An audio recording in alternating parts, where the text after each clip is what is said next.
Hello everyone, good morning. Magluto tayo ngayon ng ampalaya with head of the anong tawag nito? Pugapo ito sa Bisaya eh. So ayan. Tapos lagyan ko na siya ng itong ginawa kong ano siya? Oyster sauce, flour, sugar, at saka water. Ayan, para pang palapot.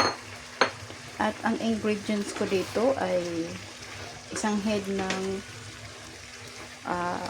grasshopper. Ano ba yung grass? Ay, hindi. Isda na pugapo. Ayan.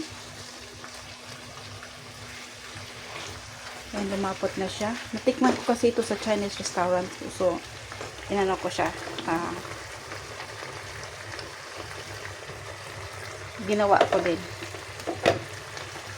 So, ang ingredients natin ulit guys ay ampalaya. Hiwain mo siya ng ano, ng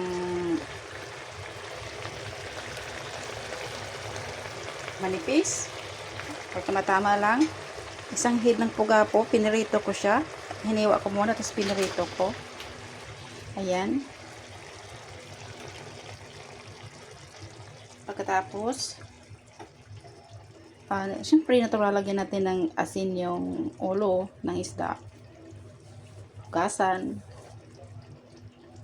Pagkatapos, ayan na siya. At ang hinala ko lang dito ay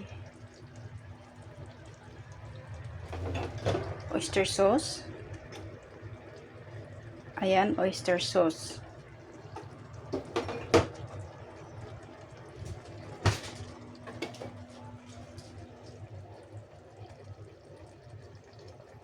Soy sauce.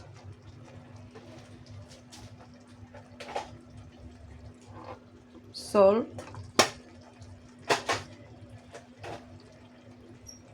Flour.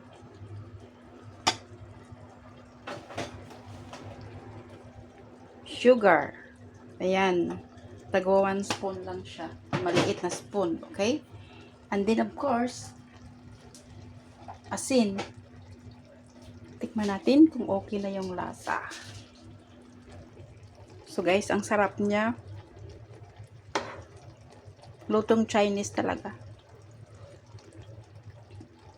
Yummy. So yummy. Thanks for watching. Don't forget to like and subscribe my YouTube channel.